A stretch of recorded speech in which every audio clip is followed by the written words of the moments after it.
Belinda Doveton, and welcome to the I Ching Cafe and our weekly overview for the week commencing the 14th of September 2020. So how was your week last week? We had this innocence, unexpected, freeing ourselves from the strings that bind us, being like the kitten, getting all caught up in our attachments and learning how to let go, be free, and be open to the unexpected opportunities and gifts to come into our life. And of course, also facing this interesting hexagram 12 stagnation, learning how to deal with things coming to a standstill. So please do share what were some of the challenges you faced last week in standstill and the unexpected opportunities coming your way. Now this week, very interesting. This is the first time we've had this hexagram on our channel, so let's have a look at what the I Ching is asking us to pay attention to this week. What is an important area of our life where we can really focus our attention and really maximize the opportunity of the week? We have the hexagram 52, keeping still. This hexagram is a doubling of mountain. So we have a mountain trigram on the top and the mountain trigram on the bottom. It's the epitome, it's a doubling down of mountain energy. So what does that mean? Think about a mountain.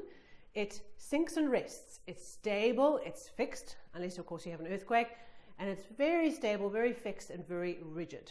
Okay, it represents the end of the cycle because this trigram is the youngest male of the family. It's the end of the family line in I Ching philosophy. There's a family of 8, mother and father, 3 boys, 3 girls. And Mountain is the youngest son. He is the one that brings the family name to an end. Represents the end of a cycle. So something this week has come to an end. We are completing something. We are finishing something. And this hexagram says the way we can maximize our week, the way that we can be the superior person or the master in our week, this week, is to calm ourselves down, stabilize ourselves, fix things, bring things to an end, and to create a calm, stabilized environment. This hexagram cautions us against being wild and irrational and emotional and reactionary.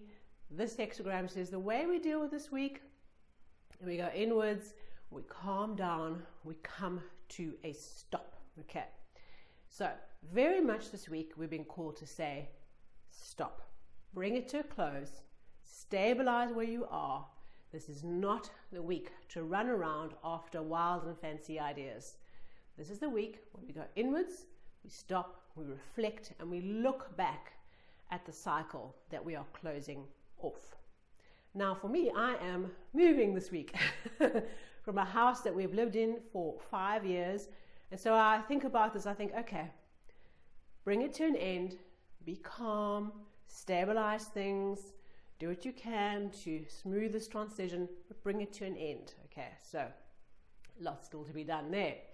But what I want us to really focus on is this idea of not just calming and stilling our actions, because this is really about coming to a stop. Just stop. Stop what you're doing, take time out, and just reflect and pause. This is also known as the meditation hexagram.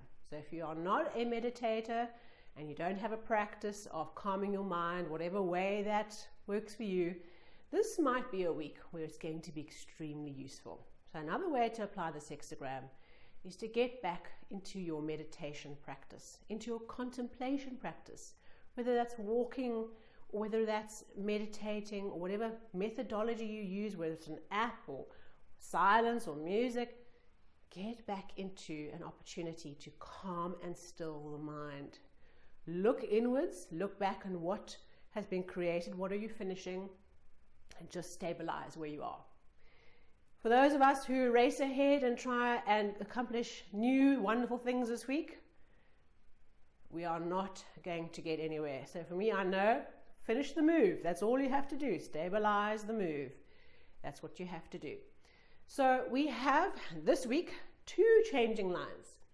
And for keeping still, the changing lines represent keeping still different parts of the body, from starting at the toes with the first changing line at the bottom, right through to the jaw in changing line 6. So we have changing lines in the second and the third position. So here are particular pops of useful guidance for us to pay attention to this week. In the second position, changing line in the second position, we have stilling the calves. Okay, the calves in the legs. Now the thing about calves is they're kind of attached. Think of lower legs. Your lower legs are not what push you forward, okay? It's your upper torso that moves you forward. It's your mind, it's where you're going. And in a way, your calves, your lower legs follow where you're going and support you to move forward.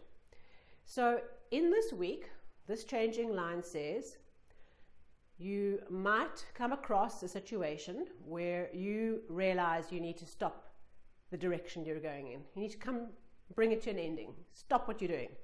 Is not run after wild and fanciful ideas. But the rest of the body, if the rest of the body continues to pursue this direction of moving forward, there's nothing the calves can do. And if the calves suddenly stop, the whole body falls over. So this changing line says, pay careful attention to where you need to stop going down an avenue that's this wild direction, okay? That's the opposite of what you're being asked to do, which is to stop and still. But recognize that the team that you're part of, your leader, your family, a spouse, whoever is the rest of this body, if they don't stop as well, if they don't see what you see in time, there's nothing that you can do about this kind of falling over process that will happen as a result. In this particular changing line says we are the calf, we are the dependent, and the person we're dependent on, the rest of the body, if they pursue this path, they will fall over.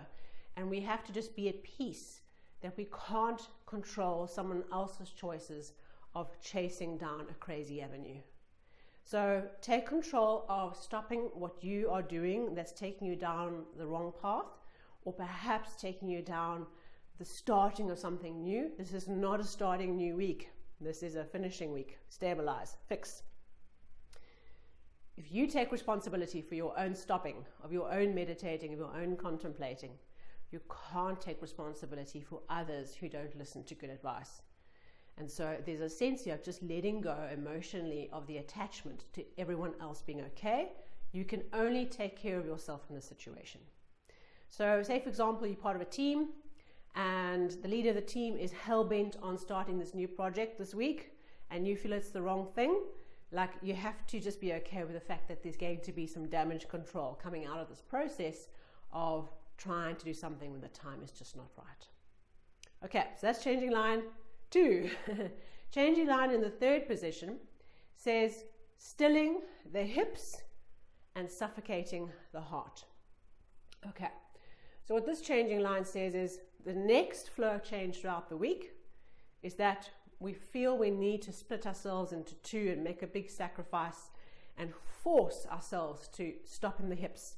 So what this changing line is saying, that if we try and force a stoppage, we try and force something to be still and calm, or we force ourselves to be calm or to be in a completely, meditative state, what that does is it can create a block to the heart. And they talk in the changing line of how you smother a fire, and what tends to happen is it doesn't necessarily put the fire out, but what it builds up is acrid, dangerous, carbon monoxide. Okay, so what we want to do is we want to recognize that in the second changing line, just be wary of not trying to force yourself to stop or force something to be still and quiet. And the best way that I can describe that is, if, for example, you try and do a meditation technique where you empty the mind. It's one of the hardest things that as humans we could possibly do. And it takes quite a lot of brutal force internally to try and not let anything in, no thoughts in. It's that kind of thing we don't want to do. What we want to do instead is say, the opposite technique is let the thought come, just acknowledge it and say, thank you for coming in, but goodbye. And then when the next thought pops up, thank you, goodbye. And you just calmly and gently acknowledge that thought and then let the thought go. So it's a very different technique. One is force the mind to be clear if it's difficult to do. If it's easy to do, well done. And the other one is saying just acknowledge and just calmly ease the stilling, not force the stilling. Because when we force something to be stopped or fixed or ended, what tends to happen is that it builds up an emotional toxicity, because we are not recognizing the emotions and the thoughts that are flowing through the situation. Very interesting. I really look forward to hearing next week how you worked with these two notions of stilling the calves, being at peace that others might still fall over, and not forcing the inner stilling or forcing the stoppage, but just allowing it and gently and calmly bringing the end into play. Okay. And then our outcome hexagram is, strangely enough, hexagram 4, Youthful Folly. This is our locked hexagram for the whole month of September. So it's come back up here and says, oh, don't forget me, don't forget about Youthful Folly. And the thing about Youthful Folly, this hexagram, is that it represents where we need to learn, where we recognize we don't have the experience, where we can't see clearly because we haven't the expertise to see the bigger picture. And it's also the hexagram that says, don't be a fool, don't be silly, grow up. Okay, so I think with these two flows of change, this keeping still, of saying, learning how to stop, not racing forward, and then we've got this outcome hexagram saying, learn, learn, learn, don't be foolish. I think there's a doubling up for us this week of saying, this is not the time where we jump off the cliff, where we are foolish, where we race in, where angels fear to tread. This is a time where we learn and accept that there are things we don't know how to do. We are learning, we're on a path, there's learning to do, and we have to just accept that. We finish things this week, we don't jump into new projects. Right, I hope that was useful. I hope that you can apply that into your personal life, into your business life. What might it mean for you and your team to bring things to a close, to finish things, not to start new, and just to give a little bit of space for everyone to stabilize and to fix things and to close things before we're ready for the next sprint. Right, if you have not yet done so, please subscribe, and if you're on YouTube, click the little bell icon so that when the video comes into your app, you get notified straight away on the weeklies. If you are subscribed on YouTube or on your podcast app, you will get the episode on a Sunday, and if you are not, you will only get the links on the social channels on Monday. So subscribe, whether that's a podcast or the YouTube, click the little bell icon to get it straight away, and look forward to meeting you in the virtual cyberspace every Sunday. Thank you so much. I'd like to see you on Facebook, Instagram, and Twitter for our daily stories. If there's somebody in your life that you'd like to share this episode with, please share, like, comment. It really makes the world a difference. Best wishes with your stilling, your meditation, your contemplation, your stopping, and your learning for this week as we all go through it together. See you soon.